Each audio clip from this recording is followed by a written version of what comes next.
کر لیجئے. یہ پاکان بچا کیا پاکان وٹ مینز آف پاکی اصل میں ہے کیا؟ مولانا محمد اللہ فرما رہے تھے 113 نہیں تھے اسلام کا نوٹ. پاکستان نہیں ہے 4 صدیوں کی تجدیدی مساعی کا خط. آپ نے کبھی نوٹ کیا ختم نبوت کے بعد اب سب سے اونچا منصب کیا ہے؟ مجددین. یا بنی اسرائیل اذکروا نعمتی التی انعمت علیکم واوفوا بعہدی اوف بعہدکم وایای فارہبون. بنی اسرائیل چونکہ یہ لفظ پہلی مرتبہ قرآن مجید میں آ رہا ہے تو یہاں تھوڑی سی وضاحت کرنی ہوگی. ابن جو عربی میں بیٹے کے لیے آتا ہے ابن، اس میں جو شروع کا حمزہ ہے یہ در حقیقت اضافی ہے. اصل لفظ جو ہے بے نون پر مشتمل ہے، اسی لیے اس کی جمع سالم آتی ہے بنون. قرآن مجید میں المال والبنون زینت الحیات الدنیا، تو یہ جو اس کی جمع سالم ہے وہ در حقیقت بنون ہے. اور پھر اس کی حالت نسبی اور حالت جری بنین ہوگا، اور جب یہ مضاف بن جائے گا تو اس کا وہ نون گر جائے گا.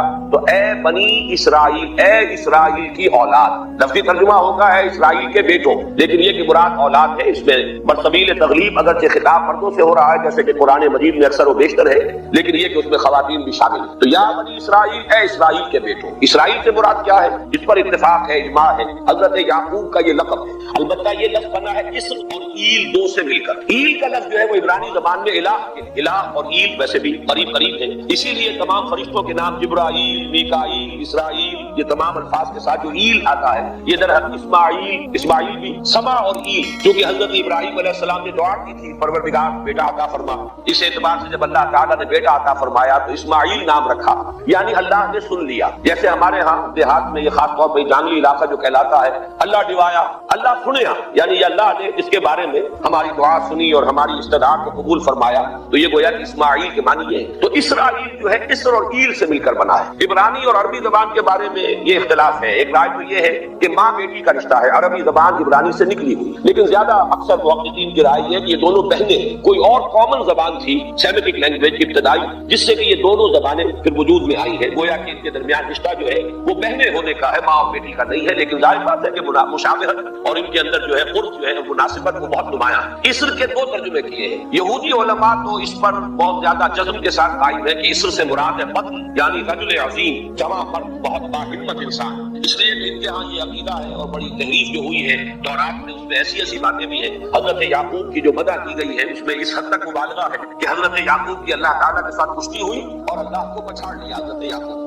تو معلوم یہ ہوا کہ یہ تو بڑے بہادر اور بہت جری انسان، اس اعتبار سے وہ بطن اور رجل کا ترجمہ کرتے ہیں اسر کا. لیکن یہ کہ صحیح ترجمہ جو ہے وہ اسر کا ہے، بندہ، عبد. اس لیے کہ عربی کا لفظ جو بنا ہے اسیر، اسیری، کوئی کسی کا غلام ہے اسیر، اسی سے لفظ اسرا بنا ہے. اسرا ہے کلبہ بھی آپس میں جڑا ہوا ہوتا ہے، ان کے بندھن ہوتے ہیں دوستی کے، محبت کے، اخوت کے. تو اسی طریقے سے یہ اسر کا لفظ آتا ہے کسی بندھن کے. اسیر جو ہے پچھلے زمانے میں جبکہ جیلوں کا رواج نہیں تھا تو اگر کسی شخص کے ذمے کسی کی کوئی رقم ہوتی تھی دینی تو اس شخص کو اس کے حوالے کر دیتے تھے. وہ اس کا ذاتی قیدی ہوتا تھا، ذاتی اسیر، اس کی تحویل میں رہتا تھا. جب تک کہ اس کے اعزاء اقارب آ کر وہ رقم ادا نہ کرتے وہ شخص اس کی تحویل میں رہتا تھا، وہ اس کا اسیر ہوتا تھا. اس اعتبار سے غلام کے معنی میں یہ لفظ جو ہے مستعمل ہے. تو اسرائیل کا ترجمہ ہوگا عبداللہ. تو میں عرض کر رہا تھا کہ اسرائیل کا ترجمہ ہوا عبداللہ. گویا کہ اب تک ہم نے یا بنی اسرائیل کا ترجمہ کیا اے اللہ کے بندے کی اولاد. مراد ہے حضرت یعقوب علیہ السلام. حضرت یعقوب حضرت اسحاق کے بیٹے، حضرت اسحاق حضرت ابراہیم علیہ السلام کے دوسرے بیٹے ہیں. حضرت ابراہیم کو پہلا بیٹا اللہ نے عطا فرمایا اسماعیل، اسی لیے میں عرض کر چکا ہوں سما اور ایل سے مل کر بنا ہے. جو دعا کی تھی انہوں نے اس دعا کا پہلا جواب جو ملا ہے اللہ تعالیٰ کی طرف سے، اس کی مقبولیت کا جو ظہور ہوا وہ حضرت اسماعیل کی شکل. پھر یہ کہ حضرت سارہ کو بھی اللہ تعالیٰ نے اولاد دی اور حضرت اسحاق پیدا ہوئے. اس وقت یہ جو بشارت دی گئی ہے قرآن مجید میں متعدد مقامات پر آگے چل کر آئے گا کہ حضرت سارہ کے ہاں بھی اولاد ہونے کی جو بشارت حضرت ابراہیم علیہ السلام کو فرشتے دینے آئے تھے اسی میں یہ بھی تھا کہ نہ صرف یہ کہ تمہیں ایک بیٹا عطا ہوگا بلکہ اس کے بعد پوتا بھی عطا ہوگا. گویا کہ ایک بہت جلیل قدر پوتا. اس اعتبار سے ایک رائے یہ ہے کہ یعقوب عقب سے بنا ہے. گویا کہ بشارت میں پہلے ہی سے شامل تھا حضرت یعقوب علیہ السلام کا ذکر بھی کہ اسحاق کے بعد اسحاق کے ہاں ایک بہت جلیل قدر بیٹے کی ولادت ہوگی اور اس کا نام یعقوب ہوگا، یعنی اسحاق کے بعد آنے والا بیٹے کے بعد جو پوتا آتا ہے. لیکن یہود کی رائے یہ ہے کہ حضرت یعقوب پیدا ہوئے ہیں اپنے بھائی عیسو کے ساتھ. یہ جوان بیٹے ہیں حضرت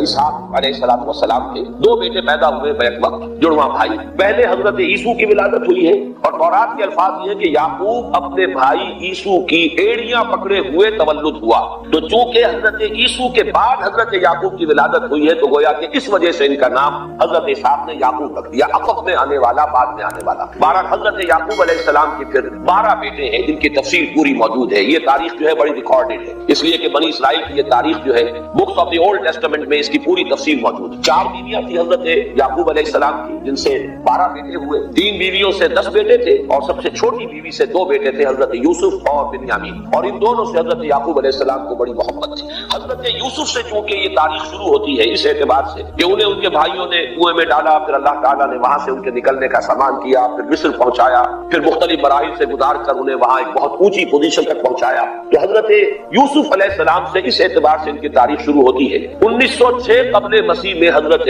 یوسف علیہ السلام کی پیدائش ہے، جہاں تک صحیح اندازہ کیا جا سکا ہے۔ یوں سمجھیے کہ آج سے تقریباً 4000 سال قبل یہ حضرت یوسف کی پیدائش ہے، اور حضرت یوسف پڑ پوتے ہیں حضرت ابراہیم کے۔ ان میں اگر آپ کو 250 سال کا اور اضافہ کریں تو آج سے کوئی 4,2500 سال قبل کی شخصیت بنتے ہیں حضرت ابراہیم علیہ السلام۔ حضرت یوسف کے زمانے میں پھر جیسے کہ وہ تفصیل سورہ یوسف میں آئے، پورا خاندان آ کر کنعان میں تھے، لیکن وہاں سے آ کر مصر میں آ گئے۔ مصر میں ان کا بڑا عزائم، اس کے ساتھ بات تھی کہ مصر میں اس وقت بادشاہ تھی، مصر کے لوگوں کی نہیں تھی، بلکہ یہ بھی سیمیٹک لوگ تھے جو جا کر انہوں نے عراق وغیرہ کے علاقے سے ہی جا کر انہوں نے فتح کیا تھا مصر کو، لہٰذا انہیں فرعون نہیں کہا گیا قرآن مجید میں، وہ فراعنہ کا خاندان نہیں ہے، بلکہ وہ تاریخ میں ہکس آف کنگز کہلاتا ہے۔ تاریخ مصر میں وہ 15واں خاندان کہلاتا ہے وہاں کے بادشاہوں کا، 15th ڈائنیسٹی، اور یہ چونکہ لوکل نہیں تھا اس لیے ان کو فرعون نہیں کہا جائے گا، بلکہ یہ ہکس آف کنگز، چرواہے بادشاہ تھے کہ جو عرب کے علاقوں سے آئے تھے جزیرہ نما سے، اور وہاں سے وہ چرواہے تھے۔ ان کا تو پیشہ ظاہر بات ہے صحرا میں کیا ہوتا ہے، بھیڑیں بکریاں پالنا، لیکن انہوں نے آ کر مصر کو فتح کیا، وہاں ان کی بادشاہت ہو گئی۔ محسوس ایسا ہوتا ہے کہ ایک سیاسی پہلو موجود تھا، وہ جو بادشاہ مصر نے جس طریقے سے اعزاز کیا ہے حضرت یوسف علیہ السلام کا، پھر جو اختیار دیا، جو اقتدار دیا، جو ان کو حیثیت دی، پھر انہیں اجازت دی کہ اپنے پورے خاندان کو بلا لیں، اور پھر مصر کا بہترین جو زرخیز ترین علاقہ تھا وہ انہیں عطا کر دیا۔ کہ حدیث آخری پڑھ لیجئے کہ حضور نے قرار دیا ہے کہ روزہ جو ہے تمام عبادات کے اندر ایک بالکل منفرد شان کا حامل ہے۔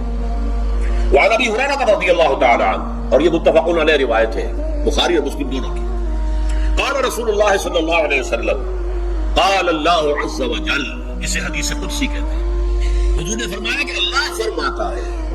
تو یہ حدیث بھی ہو گئی کہ حضور نے ہمیں بتائی، اور حدیث قدسی ہو گئی کہ اللہ کا قول ہے جو حضور نقل کر رہے ہیں۔ قرآن مجید وحی جلی ہے، یہ وحی خفی ہے، لیکن یہ عام حدیثوں کے مقابلے میں اس کا مرتبہ مقام بہت بلند ہے کہ حضور فرما رہے ہیں کہ اللہ فرماتا ہے، یقول اللہ عز وجل، کل عمل ابن آدم لہو، ابن آدم کا ہر عمل، ہر نیکی اس کے اپنے لیے، اپنے فائدے کے لیے، الا الصوم، سوائے روزے کے، فإنہ لی وأنا اجزی بہ یا اجزا بہ، یہ میرے لیے ہے اور میں خود ہی اس کی بدلہ دوں گا یا میں خود ہی اس کا بدلہ ہوں۔ یہ دونوں ترجمے ہیں۔ عظمت صوم میں میں نے تفصیل سے بحث کی ہے کہ ویسے تو نماز بھی اللہ کے لیے، اقم الصلاۃ لذکری، حج کس لیے ہے؟ للہ علی الناس حج البیت من استطاع الیہ سبیلا، اللہ کے لیے۔ زکوٰۃ کس کے لیے؟ اللہ کے نام پر دی جا رہی ہے، اللہ کے لیے دی جا رہی ہے۔ صوم میں بات کیا ہے؟ صوم میں اصل چیز ملحوظ کیا ہے؟ روح انسانی کو تازہ کرنا، زندہ کرنا، اس کی حیات تازہ کا بندوبست کرنا، اور روح کا تعلق ذات باری تعالیٰ کے ساتھ ہے۔ اس تعلق کی مثال یوں سمجھیے جیسے ہمیں معلوم ہے سورج کا فاصلہ ہم سے کتنا ہے، کروڑ میل، لیکن سورج کی کرن جو وہاں سے چل کر یہاں تک پہنچی ہے، کیا اس کا تعلق سورج سے منقطع ہے؟ سورج کے ساتھ تو تعلق ہے نہیں۔ اسی طرح روح انسانی ذات باری تعالیٰ سے بہت دور آ کر کہہ لیجئے ہمارے وجود کے اندر آ گئی، ہمارے قلب کے اندر متمکن ہو گئی، لیکن کیا اس کا تعلق اللہ کی ذات سے منقطع ہے؟ نہیں۔ لیکن یہ روح ہی اگر مطمئن ہو گئی تو تعلق منقطع ہو جائے گا، اس لیے کہ اس روح کے اندر جان نہیں رہی۔ یہ روح تازہ ہوگی تو اس کا تعلق اللہ کی ذات کے ساتھ اثر نوسوار ہو جائے گا۔ اس لیے یہ کہا یہ میرے لیے، الا الصوم فإنہ لی، یہ میرے لیے، وأنا أجزي به یا اجزا به، میں خود ہی اس کا بدلہ دوں گا یا خود ہی اس کی جزا ہوں، خود ہی اس کی جزا ہوں۔ اللہ کہ اس بندے کا تعلق میرے ساتھ ایسا قائم ہو جائے گا کہ گویا کہ اسے میں مل گیا، اور میرا یہ مل جانا ہی در حقیقت انسانیت کی معراج ہے۔ اور دعا کے بارے میں جان لیجیے کہ حضور نے فرمایا الدعاء مخ العبادہ، دعا جو ہے عبادت کا اصل جوہر ہے، لب لباب ہے. اور یہ بھی کہا الدعاء هو العبادہ، دعا ہی اصل عبادت ہے، دعا ہی اصل عبادت ہے. دعا جو ہے وہ روح ہے اس کی. اور علامہ اقبال نے اپنے لیکچرز میں جو یہ خطبہ رکھا ہے اس موضوع کے لیے، میننگ آف پریئر ان اسلام، بڑا عظیم ہے. اس نے جو نقشہ کھینچا ہے کہ یہ پریئر کیا ہے. انائے صغیر، یہ ایگو میرا، میری انا، میری خودی، انائے صغیر.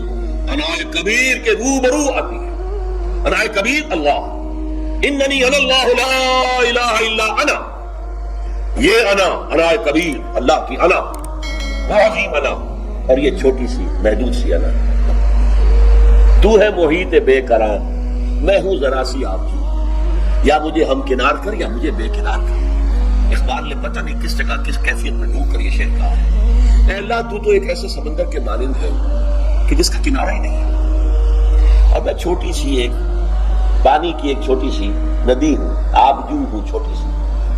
اب کیا شکل ہے؟ یا تو مجھے اپنے آپ میں ملا لے تاکہ میں بھی ناپیدا کنار ہو جاؤں. دریائے سندھ کا پانی جب سمندر میں گر جاتا تو سمندر ہی بن جاتا، اور یا پھر مجھے بھی بے کنار کر دے، میری وجود کو بھی اتنی وسعت دے دے کہ کوئی کنارہ نہ رہے. اب یہ کیا اس نے سمجھا، کیا کہا؟ لیکن میں نے وہی انائے کبیر انائے صغیر. ایک ہے نماز ہم پڑھ لیتے ہیں، آپ نے سارا پڑھ لیا، سارا تعدیل ارکان بھی کر لی، لیکن اگر آپ کا اللہ کے ساتھ ڈائریکٹ کمیونین اور ڈائریکٹ کمیونیکیشن قائم نہیں ہوا تو نماز، جس کو کہ کہا گیا کہ الصلاۃ معراج المومنین، جو قرب حضور کو حاصل ہوا معراج میں، وہ ایک بندہ مومن دنیا میں رہتے ہوئے حاصل کر سکتا ہے نماز میں، اگر اس کی روح جو ہے واقعتاً ہم کا نام ہو رہی ہو. الحمدللہ رب العالمین الرحمن الرحیم مالک یوم الدین اہدنا الصراط المستقیم ایاک نعبد و ایاک. اگر ہم واقعتاً ایسے کہہ رہے ہوں کہ ہمیں احساس ہو کہ ہم اللہ کے حضور میں حاضر ہیں اور عرض کر رہے ہیں، سجدہ کریں تو حدیث میں آتا ہے کہ ایسے محسوس ہو کہ گویا کہ میں نے اپنا سر اللہ کے قدموں میں رکھ دیا ہے. یہ ہے نماز.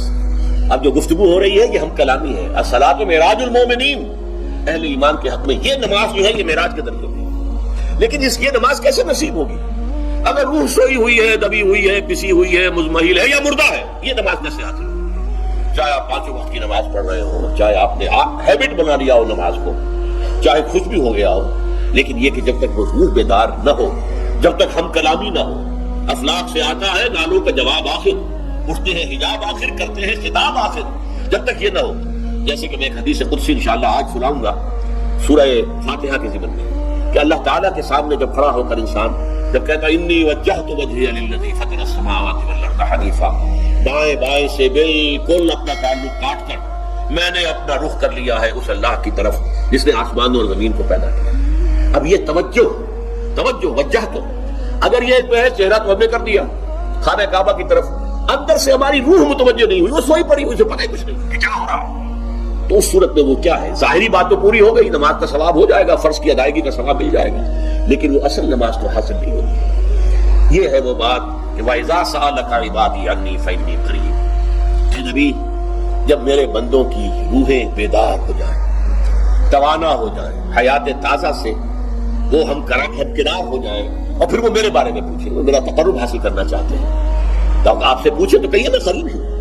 اجیب دعوت الداعی اذا دعان، یہ ہے وہ دعا، میں ہر پکارنے والے کی پکار، ہر دعا کرنے والے کی دعا کو سنتا ہوں، قبول کرتا ہوں، جواب دیتا ہوں جہاں کہیں بھی مجھے پکارے. اذا دعان، اس میں در حقیقت وہ مفہوم آ گیا ہے there and done, wherever. آپ اپنے گھر میں ہو کر پکارے اللہ کو، آپ بستر پر لیٹے ہوئے پکارے اللہ کو. الذین یذکرون اللہ قیاما وقعودا وعلی جنوبہم. ہاں ٹھیک ہے، بعض مقامات بعض اوقات قبول دعا کے لیے زیادہ سازگار ہو، حرم میں جا کر دعا مانگی جائے، اور مینا میں عرفات میں خاص طور پر، جبل رحمت پر خاص طور پر، ملتزم جو ہے کعبے کا اس پر خاص طور پر، وہ ایام بھی ہے خاص. لیکن یہ نہیں ہے کہ بقیہ دنوں میں آپ کے اور اللہ کے درمیان کو بڑا فاصلہ ہے. یہ سارا دنیا میں مشرکانہ نظاموں نے تصور پیدا کیا، اللہ تو دور ہے، دور ہے، دور ہے، دور ہے، پاک ہے، پاک ہے، پاک، تم نہ پاک ہو، نہ پاک ہو، نہ پاک ہو، اور تم تو بڑی پستی میں پڑے ہو، تم اللہ سے براہ راست ہم کلام نہیں ہو سکتے. وہ درمیانی چاہیے، کوئی لنکس چاہیے، کوئی پجاری ہوگا، کوئی پروہت ہوگا، کوئی پنڈت ہوگا، کوئی پیر ہوگا، کوئی پادری ہوگا، کوئی پوپ ہوگا، اس کے ذریعے سے تم اللہ سے ہم کلام ہو، خود نہیں. اور جب ذریعے بیچ میں آ گئے تو ان کی مٹھی گرم کرو، ان کی چاپلوسی کرو، ان کو بھی جو ہے چادریں چڑھاؤ، ان کو نذرانے پیش کرو. یہ ہے بدترین ایکسپلائٹیشن جو مذہب کے ذریعے سے نوع انسانی کی ہوئی. یہ 2 ایکسپلائٹیشن دنیا میں ہوئی ہے تاریخ انسانی میں. ایک بادشاہوں کی طرف سے خراج دو ہمیں، محنت تم کرو گے کھیت میں، آدھا حصہ ہمارے پاس آئے گا، ہم ایش کریں گے، ہم اسٹینڈنگ آرمیز رکھیں گے تاکہ ذرا تم بغاوت کرو تو تمہارا سر کچل دیا جائے. یہ ایکسپلائٹیشن بدترین. مانگنے والا گدھا ہے، صدقہ مانگے یا خراج. دوسری طرف ہم بادشاہ ہیں، ہم چندر بنسی سورج بنسی خاندان ہیں، ہم راجپوت ہیں، حکومت کرنا ہمارا حق ہے. اور یہ پنڈت پروہت جو ہے وہ بھی کہیں گے کہ ٹھیک ہے، نصف لی و نصف لک وہذا قوم جاہلون، یہ عوام جو ہے ان کا خون چوسو، ہمیں یہ نذرانے پیش کریں، بتوں کو آ کے چڑھاوے چڑھائیں اور تمہیں خراج دیں، ٹیکس دیں. They are to be exploited. Exploit ہو. اسلام نے آ کر دونوں کا خاتمہ کیا. کوئی ملوکیت نہیں. زکوٰۃ ہے تو غربا کے لیے، بادشاہ کے لیے نہیں ہے، یہ تو غربا کے لیے، لہذا کوئی ٹیکس نہیں. نمبر 2، اللہ سے ہم کلام ہونے کے لیے کسی دربان، کسی جو ہے پہرے دار کی مٹھی گرم کرنے کی ضرورت نہیں. جب چاہو ہم کلام ہو جاؤ. دل کے آئینے میں ہے تصویر یار، جب ذرا گردن جھکائی دیکھ لی. یہ تو تم ہماری طرف متوجہ نہیں ہوتے، ہم تو ہر وقت کہتے ہیں، ہر شب کو آخری لمحات جو ہے، آخری جو گھنٹے ہیں رات کے، سماع دنیا تک ہم نزول فرما لیتے ہیں تمہارے لیے. اور پکارنے والا پکارتا ہے، حل من مستغفر فاغفر له، ہے کوئی استغفار کرنے والا کہ میں اسے بخش دوں. حل من سائل فاعطیہ، ہے کوئی مانگنے والا کہ میں اسے عطا کروں. تم ہی سوئے رہتے ہو، الٹا غفیر رہتے ہو، تمہیں ہماری طرف توجہ نہیں ہے. اگر ہماری طرف متوجہ ہو جاؤ تو جیسے کہ اقبال نے کہا کہ میرے لیے یہ دربان جو ہے پیران کلیسا کو کلیسا سے اٹھا دو، کیوں خالق و مخلوق میں حائل رہے پردے. اور یہ میں نے کئی مرتبہ بیان کیا ہے، ہمارے ہاں وہ PPP جو جماعت بنی تھی ایک، اب اس میں 2 پی اور ایڈ ہو گئی ہیں، PPP، پھر وہ پیٹریٹ، اور اس سے پہلے پارلیمنٹیرین کی پی آ گئی اور پھر پیٹریٹ کی آ گئی، 5 پیز ہو گئی. اسی طرح گنتی ہے ہندوستان میں پنڈت، پروہت اور پجاری، 3 پے تو یہاں تھی. پیر، ایران کا پیر، اور پوپ اور پادری، یہ سب پے سے شروع ہوتے ہیں الفاظ. اور یہ سب در حقیقت جو ہے شروع ہونے والے الفاظ، یہ در حقیقت انسانوں کی بدترین ایکسپلائٹیشن کا ذریعہ ہے. وَإِذَا سَأَلَكَ عِبَادِي عَنِّي فَإِنِّي قَرِيبٌ أُجِيبُ دَعْوَةَ الدَّاعِ إِذَا دَعَانِ فَلْيَسْتَجِيبُوا لِي. ہاں ایک تقاضا ہے، پھر اس سے پہلے یہ بات سمجھ لیجئے، میں اس آیت کو میگنا کارٹا جسے کہا جاتا ہے حقوق انسانی کا سب سے بڑا چارٹر، میں اس سے کہیں بڑا چارٹر قرار دیتا ہوں کہ اللہ کہتا ہے مجھ سے ہم کلام ہونے کے لیے کسی واسطے کی، کسی وسیلے کی کوئی حاجت نہیں، جب چاہو مجھ سے ہم کلام ہو جائے. ہاں ایک شرط ہے، فَلْيَسْتَجِيبُوا لِي، چاہیے کہ وہ میری بات بھی قبول کریں، میرے احکام کو تسلیم کریں، میرے فرامین کان سے کھول کر سنیں، ان پر دل سے عمل کریں. فَلْيَسْتَجِيبُوا لِي، یہ ون وے ٹریفک نہیں ہوگا کہ ہم تمہاری دعائیں قبول کریں اور تم ہماری باتوں سے پہلو تو ہی کرو، سنی انسنی کر دو. یہ نہیں ہوگا. یہ ایک 2 وے تعلق ہے، جسے آج کی کہا جاتا ہے بائی لیٹرل تعلق ہے. بائی لیٹرل تعلق ہے اللہ اور بندے کے درمیان. بندہ توبہ کرتا ہے معاصی سے، اللہ تعالیٰ بھی اس کے لیے بھی لفظ تواب ہے، وہ بھی اپنی رحمت کے ساتھ دوبارہ متوجہ ہو جاتا ہے. تم اللہ کو یاد کرو، فاذکرونی اذکرکم، مجھے یاد رکھو میں تمہیں یاد رکھوں.